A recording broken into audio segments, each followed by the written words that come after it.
Welcome to this episode of Ayurveda for Women. Um, and today I have the honor of welcoming Dr. Shivani Sood, a very dedicated practitioner of Ayurveda, dedicated through decades.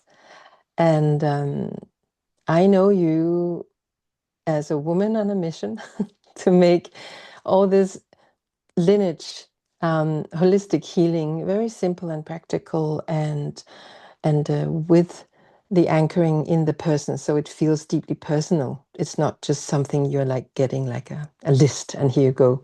um, Lists are good, but it's like you take people in. And also I know one thing that is very close to your heart from the talks and before we've had is that it's not just about the body, right? You always bring in like the the extra added on things. It's not just about, oh, I have a sore throat, I have something, you always connect it to the holistic person, like mind, body, spirit. You kind of make us make us feel seen, and also inspires to go that one step further. It's not just a quick fix. And one more thing I will say about you to introduce you also is that you have helped people reconnect with this traditional Ayurveda. um, Now you're based in India, but you also have specific knowledge about Europe because you've been here. You've, can I say, studied us? You've lived with people in Europe. You've kind of picked up on the things that maybe we don't see ourselves, when we go in the daily life. And so it's such a valuable thing for us to have you um, make us wiser. And also in terms of understanding these ancient texts and all the sutras and in Sanskrit and things. So there's a huge interest for Ayurveda at the moment. It comes and goes in waves, which is also the DNA of Ayurveda, right? That it comes and goes in waves to support us. Um, but again, um, it can totally work fine if we learn how to balance vata with a warm soup. But also there's this entire 5,000 years or more continuous lineage of learning how to not only be healthy, but also to attain enlightenment, whatever that is. So, with this introduction, and please fill in whatever you'd like to say along the way, I look so much forward to us diving deeper and to listening to you. So, so again, welcome and thank you for taking Thank you very time. much. Thank you very much, Brit, for this beautiful introduction. We, since this is also women in Ayurveda, um, do you have a few you have a topic that is very close to your heart, also in regards to women and how we live our lives? How does Ayurveda, what does Ayurveda offer? Like, let's say a 35-year-old woman living in Sweden or India or US or Korea, like, or, where do we start? I think we should start with women because this podcast is about women. And today, and with all my experience of working in Ayurveda for more than 2 decades, being the co-founder of Shivani Poland, which is actively studying the people, and with my 53 international projects, which I did in Europe, it was about studying people. Because obviously, when I became a doctor, the university certified me to be a doctor. So I knew my skills. But there are the two parts, right? So the other part were the people.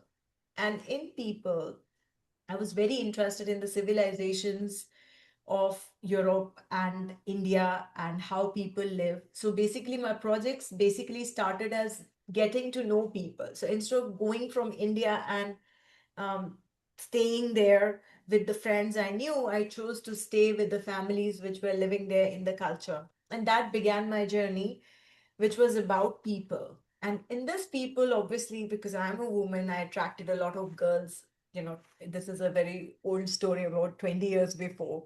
So I was with girls and I was observing interpersonal relationship and so on.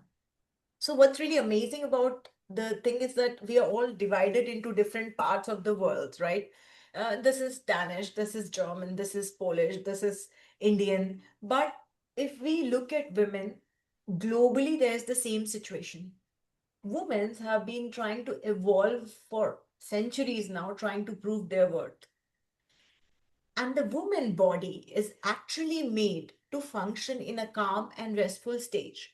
But what we have started on this planet with the woman is a very high vata and pitta aggravation. Vata being the number of tasks we try to complete in the day, and pitta being the immense pressure we are putting in order to pair up with the men, be it at work, be it in relationship, we are seeking equality. And as a doctor, I can see a profound impact on the female health with more and more infertility problems rising, hormonal imbalance, mental conditions of intense anxiety, pressure. So, what I meant to say is like, in spite of us being divided by boundaries, we are all the same, waiting to be seen, waiting to be loved, waiting to be cherished. And in order to do that, what we really have to embrace is embracing ourselves rather than trying to prove and compare ourselves with other person. And that's one of my profound learning when I was traveling, how we are all different yet very similar. Oh, must have been such an eye-opener for you. I don't know if you remember that feeling when you came with everything you learned, all your experience, all your expertise, all your humanness, and then you were, plumped into, like Sweden and Germany and things, right? And do you have a specific aha experience? Like you say, you studied also the relationships that we have with ourselves that we don't really have the space or are given the settings of just feeling, how do I feel right now? Is it okay to sit and take a pause? Is it okay to say no or things like that, right? But also like relationships, how do we interact differently compared to what your culture background is? Do you have an aha moment, like something you can share that is not like, I don't know, maybe just a generic aha moment or some situation, a person that where you noticed something. I'm just curious, what made you sparkle and stay here and observe us? 51 cases you had. Like, what was your motivation to do that? Where do you see we can do better? Not I that we have to do better, but where can we do better in terms of going back to our nature? well, 2003, I had a very strong experience where I was misdiagnosed with rheumatoid arthritis. Turned out I have had rheumatic fever instead of rheumatoid arthritis. But this was a period of approximately 3 to 5 months where my fingers were distorted, and it just looked like my remaining of the life as an Ayurvedic doctor will be sick. And Mm. in this time, this intense experience of pain really made me look deeper inside me. That created the foundation of me looking deeply inside every person I work with, me trying to teach in a deeper way, which I think we have to have a reflective way of working, so that we can reflect within ourselves rather than being told, because already from the society system of being taught in the school and being pointed out at home by parents, we have seen it doesn't work. So self reflection really deepened in me with this painful episode. And I started asking myself, I was a doctor and I was in the situation that I had autoimmunity, that what have I done wrong that I've ended up like this?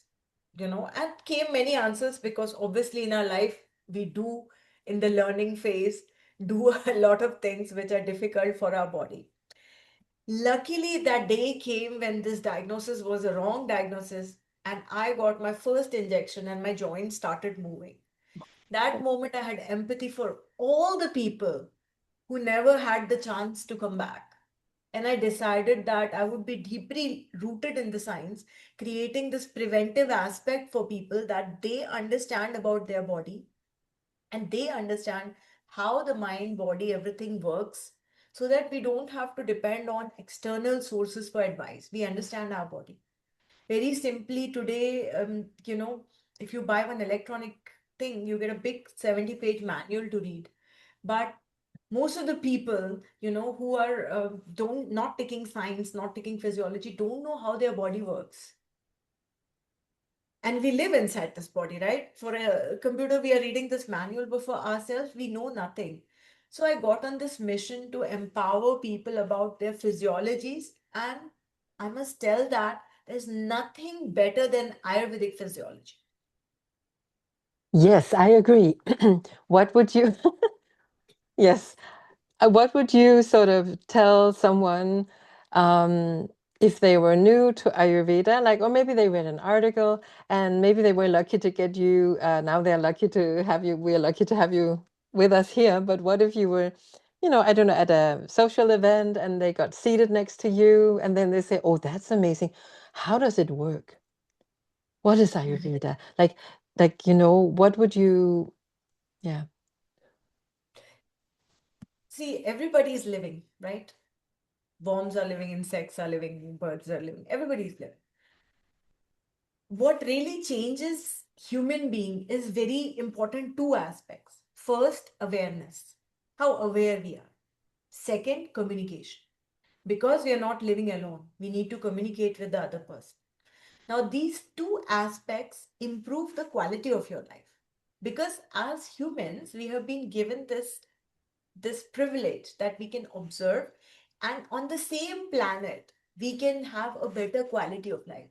So Ayurveda is that science which improves the quality of your life. It improves the quality of relationship with yourself. It improves the quality of relationship with your body. It improves the quality of relationship with the people around you, and it improves the quality of life which you will be living in on this planet. And it's very simple, because the first foundation is awareness. What do you do to bring out that awareness? So the first thing what you need to ask yourself is that, what is the purpose of your life? That's the first question you ask yourself. Mm. What do you want? Where do you want to be on this planet? What do you want to do? What makes you happy? Rather than having an academic system which really pushes you to become somebody, maybe after 5 years of that job, I have heard so many people telling me that, oh, I just do it for money, right? So human beings living on a higher consciousness have some kind of platform on which they could be useful. And when we contribute and we live according to what gifts we have, working becomes so natural. So the stress which is generated, which nowadays all the generations, Gen Z, everybody's talking about as work stress and so on, becomes very less, because you're aligned with your gifts. And that's what Ayurveda did in the ancient time also. It categorized people into Vata types, Pitta types, Kapha types, and aligned them to the job which they were suitable about. So happiness is like having 24/7 holiday, right? And that's your life. There is one life, and in this life, you have to be happy and joyful, not pressurized and damaged. And specifically for the woman physiology, because of the hormones we have, we definitely need that. Men, Yes. on the other side, might perform because they are built with testosterone and they are built in a different way. But women's, they need to have happiness, harmony, and so on, because our hormones react that way. I'm sure everyone listening now would like to just start whatever routine they need to do to have that, to have like 24-hour holiday in their life, no matter what job they do. And it's beautiful, a beautiful, powerful reminder that the most important ways within this beautiful wisdom of Ayurveda, like you say, it's awareness and communication. That's quite unique that we start from there, you know, one of the big ways, which is also the start and the ending point, right? Like at the Right. circle, right? That just like you introduced to Ayurveda, and then you're like, we come in different places on this circle, right? Or this cycle. Yeah. So some people maybe have, as you know, like something with digestion. A lot of people have either an active issue with digestion. It can be bloating, it can be cramps, it can be like a diagnosis of irritable bowel symptom. It's quite um, um, uh, a lot of people have that, but again, have it Right. just accepted, you know. So making that connection from what we eat and how we eat and the ingredients, like you know, oh, there's a big organic wave or small organic wave, and at least there's like a lot of contradictory, but there is like a lot of focus, at least you can say, on the quality of what we eat and what we drink. um, so some people might enter there, and also often wise Right. people enter Ayurveda through some sort of disease diagnosis, discomfort that we want to get away from. Right. So And that's the physiological awareness we have to develop about our body. yes, Because first it will be physiology, and Ayurveda has the 6 stages of diseases. yes. So all the way we have been knocked to just stop, don't do that, the small things. Mm. Like in English, they say that a stitch in a time saves nine. So the A awareness of, stitch, a stitch in time saves nine. yeah, Is that? Oh, that's beautiful. It's a little more specific than a doctor. An apple a day keeps the doctor away. Stitch. Okay, that's really lovely. so most of us are, and we cannot blame the human population or women's for that because I find there's absolutely no information about this, right? In schools, we are not taught about our body and the women's body different than the men's body and so on. I mean, we learn in terms of biology, but that doesn't show us that how differently we are made.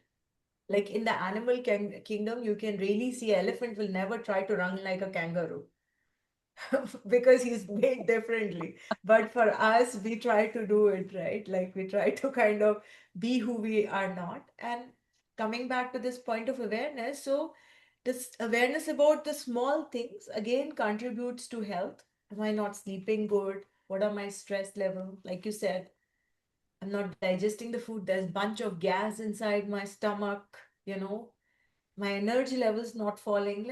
Let me have a look. But what we want to do is get rid of this because that's how the conventional medicine teaches us. Get rid of all these things.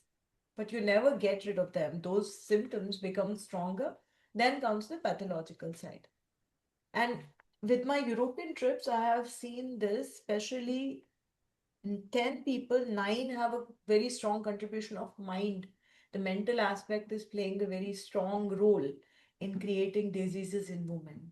Never being satisfied with what all you have done is one Because of of stress, or because of psychological, like because of psychological. daily stress to follow all the tasks to do, or is it also yeah, I'm jumping on that because I'm just because I almost heard something was hiding inside there. There was a deeper experience behind what you said, that you saw that it was the mind, and is it a lifestyle issue also? I think it's about all the parameters we have decided to prove ourselves.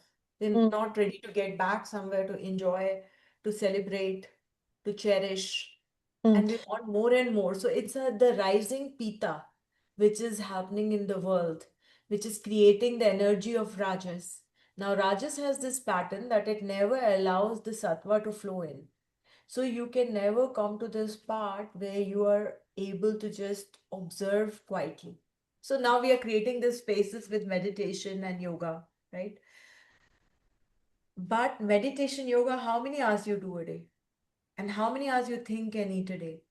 So the amount of action is beating down the amount of relaxation, right? And not being satisfied with yourself is something which is brain has been trained from school to improve, and to improve. And the beauty is when you really set inside and this awareness sets inside you and you start to feel satisfied with whatever you have done, whoever you are. Really not compare your journey to anybody else. Your body starts to feel happy, just like if you have some plants and they're just lying around in your house and then you start to take care of them, just observe those plants. After a while, they will dance in the wind to show you that they love it, that you're taking care of it. Because this is the language which you observe when you're quiet. Otherwise, things just lie around, right? We don't really appreciate them. So, the fast life is the major reason for creating this, not having this moment of appreciation. So we women, we are here with our big heart and the caregiver, the glue that holds together, like because that's in our nature, right? We're bringing It's in our nature. the Yes. moon, we bring in like the cycles, we bring in the soma, we bring in that kind of the, the essence of things, and we are our hormonal system is under, can I use the word attack from our lifestyle? And we have the um, let's say the competitive mind, the rajas, the pitta going up, the we get kind of stuck also in that. I think we can all, not only women, but like that whole thing of our patterns, our karmic patterns, our um, hunger for close relationships, which is maybe also what drives us to continue looking for approval or compete and all these things, right? We want to be together, we want to do well, which is natural and good. But then it becomes suddenly like you can almost become, what was that 80s, 1980s expression that suddenly comes to mind? Like workaholic, So you can actually have conditions in our nervous system, right? That also is very um, uh, like an autoimmune system, right? That we are away from ourselves, from that beautiful feminine energy, and then we are somehow, can I use the word addicted to like a routine with not necessarily, um, a substance, but is it a chemical substance as well when we're then in some pattern and then we get a little stress reward, but then we never really go deeper. We never go beyond Right. yeah. So, the hormonal, the stress, I'm just trying to see if we can do like a top three of what all our fellow women should really take seriously. So this is a conversation, but it's important for us because we destroy our health, right? That's what you're saying. That's what I'm hearing you say, right? See, experiences and emotions determine the regulation of those emotions. Mm, How? So, to be competitive is not wrong because that brings in a scope for improvement. mm, But you see, with the three energies, the sattva, rajas, and the tamas, right? So, the mm, rajas energy is good for action.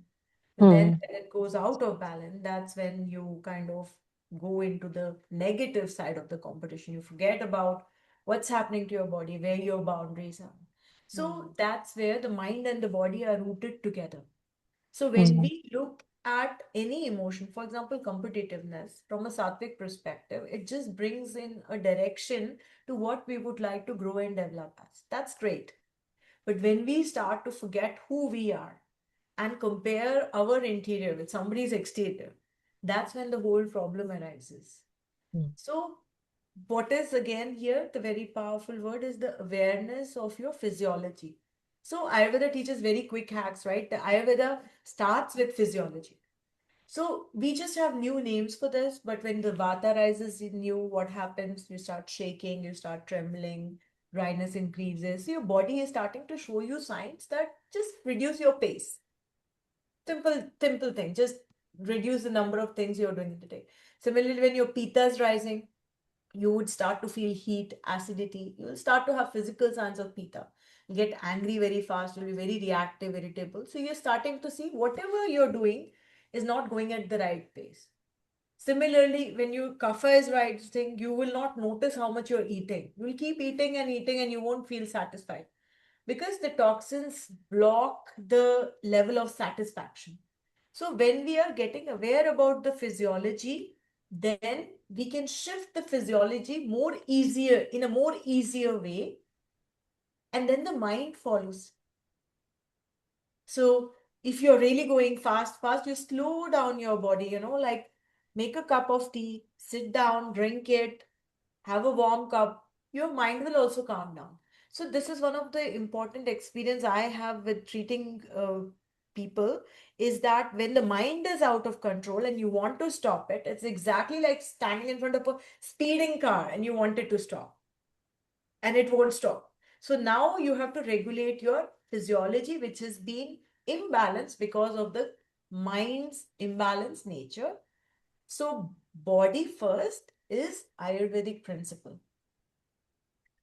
And what do many women do here in, let me just bring it very local, in Copenhagen, in Denmark? They work out to get that ventral, to blow off the steam and to feel the body, right? They work out. They lift weights. They run like at all the parks are like you suddenly go, you get this, you know, which is also like you say, good. We need to move our body. We need to have strength, but then it also just becomes part of that sort of Rajas.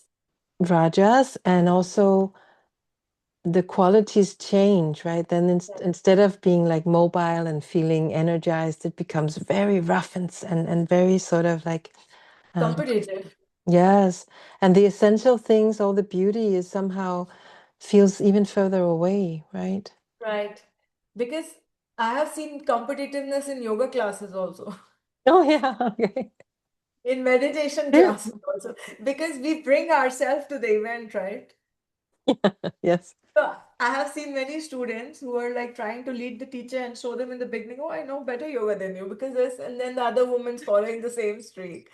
So it's amazing. It's like, and It's that's where you don't mix it with yourself and you allow it to be observed and you laugh about it, because I think it's very funny that someone is trying to compete in a yoga class. And maybe even competing with oneself, right? Like, oh, Yeah. I did 10 last time. And how do you feel about, okay, there are so many paths opening up now for me to ask. I want to ask you one thing. We spoke at some point about liquid Ayurveda. Would you mind just telling me what that do you remember we spoke? Yes, I do remember. Yes. So I started my first project in Sweden in 2006, where I was in front of a completely bunch of people who knew nothing about Ayurveda. And, I know it works and I know it's powerful. But if you see how much population of the world is really convinced of Ayurveda, I mean, do we even have statistics like that? So the whole world is there and Ayurveda is there. Now, Ayurveda doesn't need anybody's approval because the science, which is already standing from 5000 BC, is still there. Civilizations changed, kingdoms fell, everything, religion fell, that happened, this happened, but Ayurveda stayed because what is useful stays. Even Charaka said that Ayurveda has to evolve according to the needs of the people. He was a very wise saint, Acharya Charaka. So, basically, what is really important in liquid Ayurveda is to understand what issue the person has and help him with that. Sometimes you can't read a whole book of 500 pages to find that 4 lines for you. I mean, and by the time you'll be very frustrated. So many times Ayurveda is really very, very big, huge. We know all who are studying, there's no limit to studying the Samhita, doing the different practices. But as human being, we are asking only one question. How do I get better? Depends on whatever. Only one question. How do I get better? Whether it's your stomach issue or whether it's your emotional issue or whether you feel depressed all the time, human beings only need one answer. So liquid Ayurveda means that you study Ayurveda in a way that you can answer that question for the person. You can bring it to the precise point what he needs to do to feel better. And as I told you, in 10 cases, 9 cases, I find in Europe, I have a statistics of Europe, though I have done one project with Dr. Deepak Chopra in 2009 in the Kawai Wellness Expo.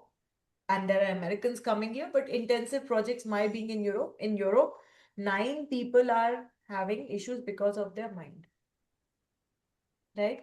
And so most of the time, the solution is just to start with the alignment layer of what they need to do in a very simplified way. So they can start doing and start feeling better. So Mm. liquid Ayurveda means just that bunch of things you need to do. And over years, I have found many of my patients, they do a lot, but it is not to the point where the button should be pressed. You see, that's important. That is that's a whole book there. You could call it that. To Right. press the right button, you know? And a lot of sorry, what were you going to say about that? I was just going to say one very important thing. Like in Europe, sometimes when I'm doing my consultation, women are single, they want partnership. And can Ayurveda help them for that? That's my question. I can help. Parenting, they're struggling. Can Ayurveda help them with that? Yes. And when you're a parent, you don't even care about yourself. You only care about the child. Many times it happens that the child is disturbed, hyperactive, which is thanks to the screen, which are coming up more and more on this planet. Many children are hyperactive. So Ayurveda can help. So that moment where you take a person and you sort out his most essential problem, that person experiences liquid Ayurveda and then is ready to study whatever you tell him because Hmm. he sees that this science changed his life, like Ayurveda changed my life. And Hmm. that kind of Ayurveda, I think it comes as an inspiration from my father because he used to always say that you can study a lot of degrees, you know, but degrees don't change your practical approach. Do things practically. So somewhere, if your parents' talk stays behind your head. So I was always thinking about how to do things practically and help people practically. And that with that, the liquid Ayurveda concept has originated, which helps you in areas which you need help, telling you exactly what you need to do. Push the right button. Hmm.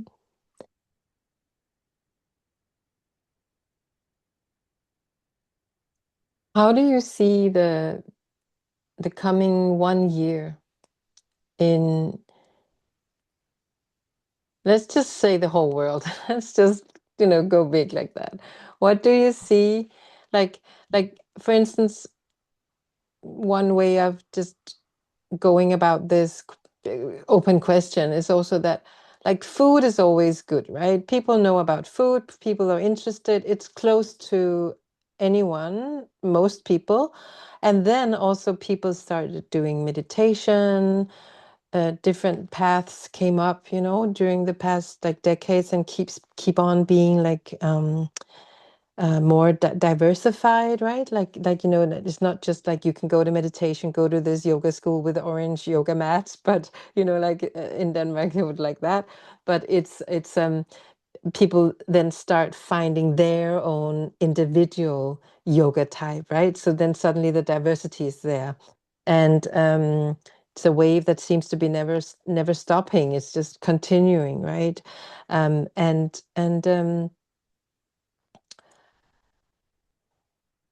do, There was so okay. My question is, where do you see Ayurveda in the coming year? Like, do you think it'll just be a gentle, continuous wave rolling out and bringing in the holistic part of things, or will it be established by the Ministry of Ayush, which is somehow also part of rolling out like a more regulated Ayurveda in Europe? And do you think you would suddenly come back to Europe and offer like trainings or, you know, uh, and I know we're talking a little big here now, because I also still feel that some of our listeners would like to know, okay, so how do I do that? Yeah. How do I become more aware? How do I do all these lovely things that, that Shivani just shared with us, right? But since you have so many resources and you have so much experience, I think that's the final question I want to really ask you. Where do we go from here? Like, how do we benefit from Ayurveda all over the world? That's a very good question. I think Ayurveda people are benefiting already. It's happening. It's spreading. Mm. It never suggested in this widespread of, you know, being something like a rage and then it fades away. So it's progressing. It's progressive. Ayush Ministry is doing a lot for Ayurveda to progress. They are playing a very important role in it. You know, they are sensible people looking on how to use this science in Europe. Um, and with my work, I did not want to be limited to one country in Europe. So I have online teaching network of learning liquid Ayurveda in a form of starting with a 3-month course for your own understanding of all the issues you might have based on my study of all the projects I did and thinking about what if each patient would know he wouldn't be sick and he would live a good quality life. So I already offer it in an online format and people from all over Europe are doing that. And Shivani, the Poland, which is part of our European, which is already established there, is also playing a very important role in that because we are also offering practical trainings there in Europe with this franchisee. More, I'm not sure if I want to do right now because I'm also a mother of two and I play it a bit like I love to play this role and I enjoy this role of being a mother of two. I'm a wife. So, you know, this relationship is also very special for me with my husband. And I would like to live a balanced life with Ayurveda, right? So I do what I can with contribution Yeah. to what I can. You walk the talk. Right. So, I mean, the time will come and I'll be free from children, and this would be possible that, you know, physically I'll be opening up something somewhere. But what is really important, like, because I teach, you should work in a peaceful condition with a peaceful way. I try to live what I teach, Mm. right? And Ayurveda introduction to modern society somewhere needs to have the liquid Ayurveda approach where people, whatever issues they're having, most of it being like, look at the world condition right now almost at a tug of war. We are having war news every day. And when pandemic came also, I have a group of students. I told them very important thing when the pandemic just started. I said, whatever this looks like, we don't know what's happening. And finance, you know, money comes, money goes. You cannot hold on to the money and stay. If you're working also, it can be that sometimes you earn less, sometimes you earn more. Money can go away, but your nervous system health, once it goes away completely, it will be very difficult to find it back. I mean, there are people who do years of therapy to get it back. So I told him when the pandemic started that it's going to be like 2 years, I think 1 or 2 years, where we'll be in this condition. Don't worry, we have got this. You know, Beautiful. you got this. And my Beautiful. students all tried the same thing. They tried to create happiness within the small structures. I did the same in the pandemic. You know, no, I have a hotel too, everything closed. Uh, it's okay. It's just money gone. Mm. Health and mind gone doesn't come back.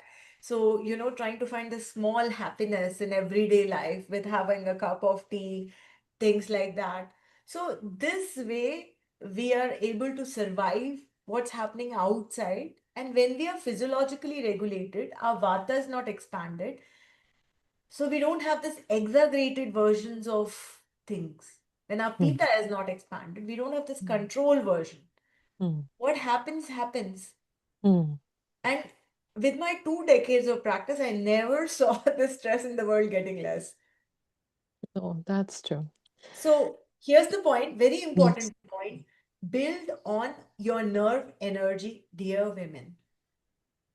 Take neurotonics, do yoga meditation, slow down the pace of your life. And Ayurveda has wonderful neurotonics to strengthen your nerve strength. I can see change in myself. Something which used to stress me out 20 years before doesn't matter anymore. Mm. So I am evolving emotionally. Of Mm. course, it's not from one day you will become like a Buddha, right? So it is a process and enjoy this journey of evolving, observing. So at least we know there's hope, right? When we Yes. And along the you're going way. to enjoy it. Yeah, right. Like your awareness is going to rise, but it cannot be like, I have to be aware. I have to read all these books. I have to learn all these books. No, experience it. And that's what exactly liquid Ayurveda is. Once you have an experience, you never forget it. It's been so wonderful talking with you. I could go on forever. We'll do a part two. So it's really important that we also to support each other. Maybe we create our own network. Like, it's an honor to know you and get inspiration from you. And now you also know that, you have a base in Denmark if you should ever, need something or feel inspired to share something, to reconnect with your days in Europe. Not the temperature though, probably. So actually, it makes me want to ask you one final sort of, or just discuss or open up one thing.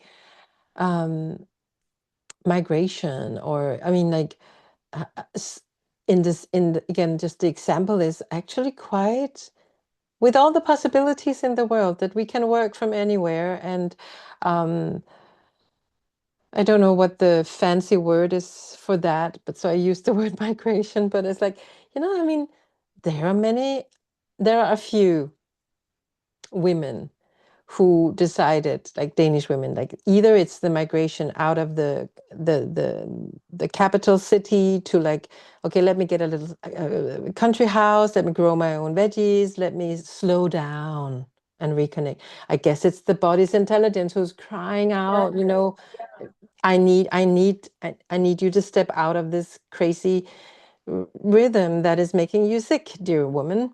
And then people take their whole families, children, and everything, and they just whoop, move and go to the country. And then they're often back in the city again after a year or two.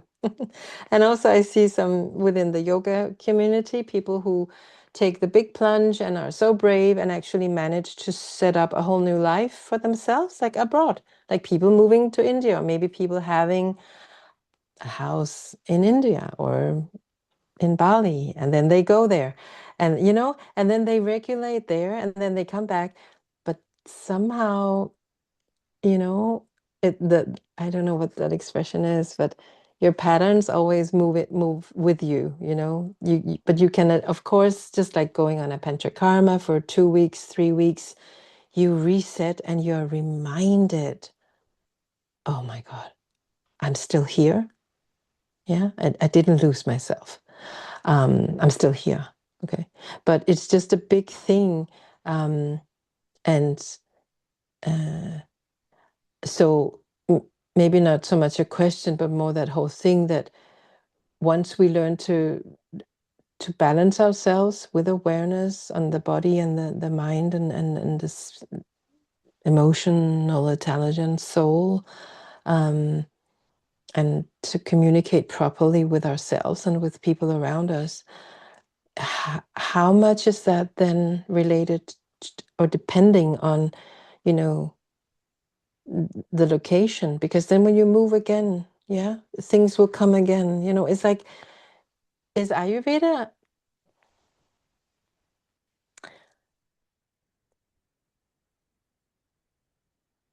what is it actually, right? Because I mean, we change, right? And you know what I'm trying to say? I mean, those cycles and the life ages, and Ayurveda teaches us new sides of ourselves.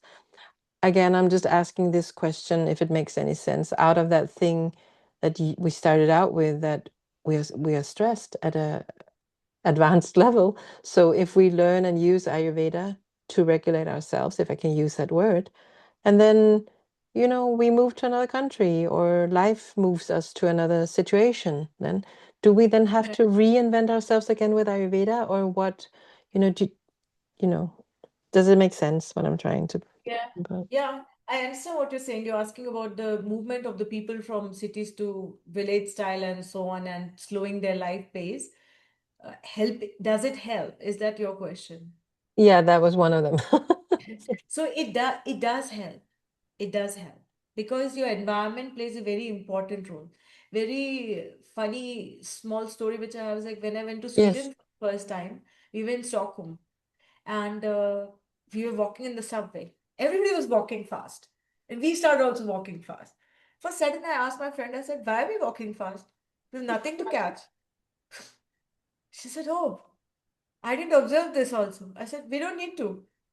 If the train is gone in 10 minutes, another train is coming, right? So we have Yeah. nothing to run to." But this is the environment, right? Mm. So it does help. But of course, your internal thinking is also the part of the contribution of the issue. So it doesn't get completely resolved. Mm, So I basically live in India because the slower life in the Himalayas helps me. And mm, this way, I can stay stable for the people who are in Europe, which I've studied a lot, taught them a lot, but I keep my own balance with it.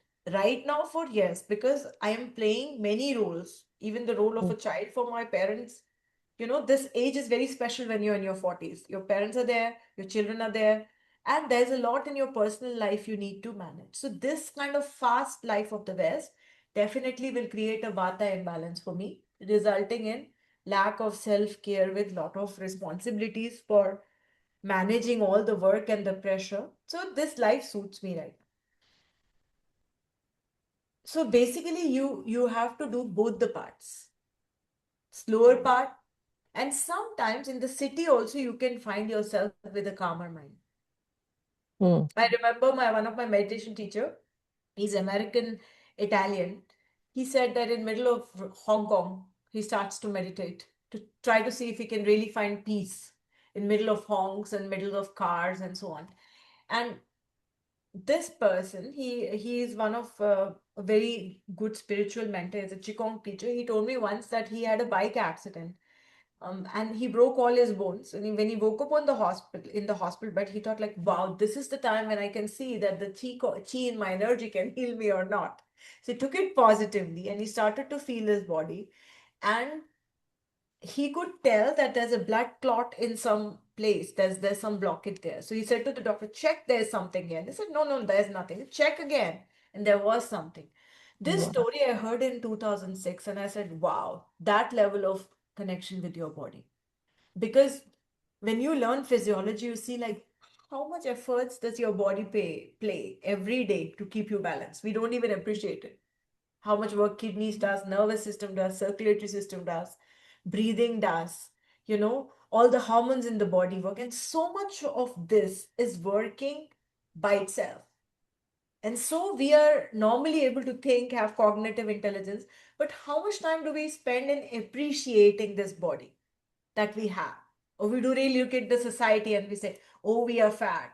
Oh, we are like this. Oh, we are getting old. Oh, this is happening. So when we are with our internal body appreciating, this can be done anywhere. So as Ayurveda say, not one size fits all. So one has to find his own way and carve a strategy for him to be balanced based on what works and what doesn't work. What might work for me might not work for you. And so we all are differently built and we had all different experiences from our life, from our parents and from our work, and so different reactions.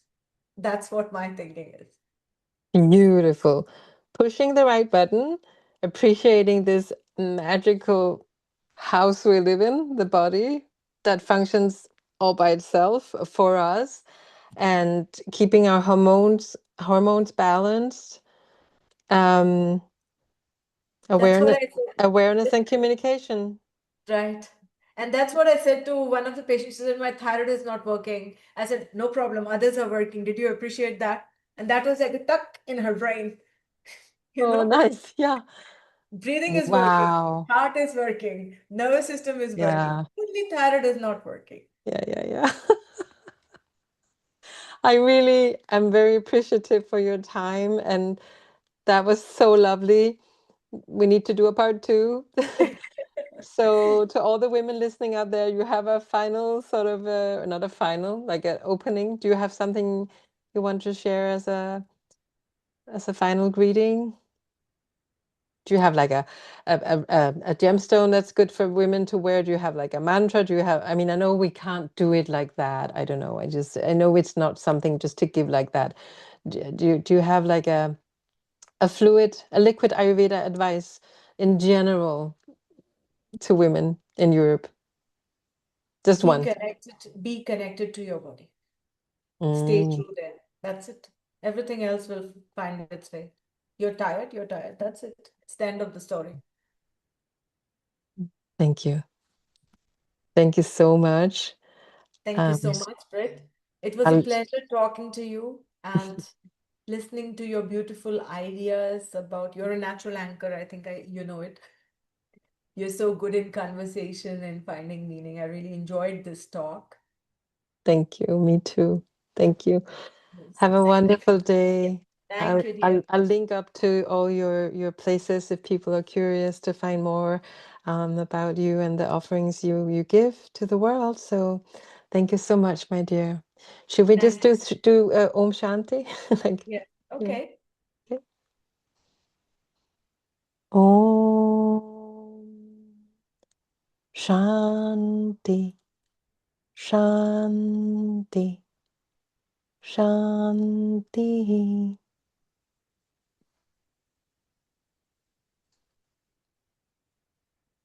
Thank you. Thank Danya, you. Danya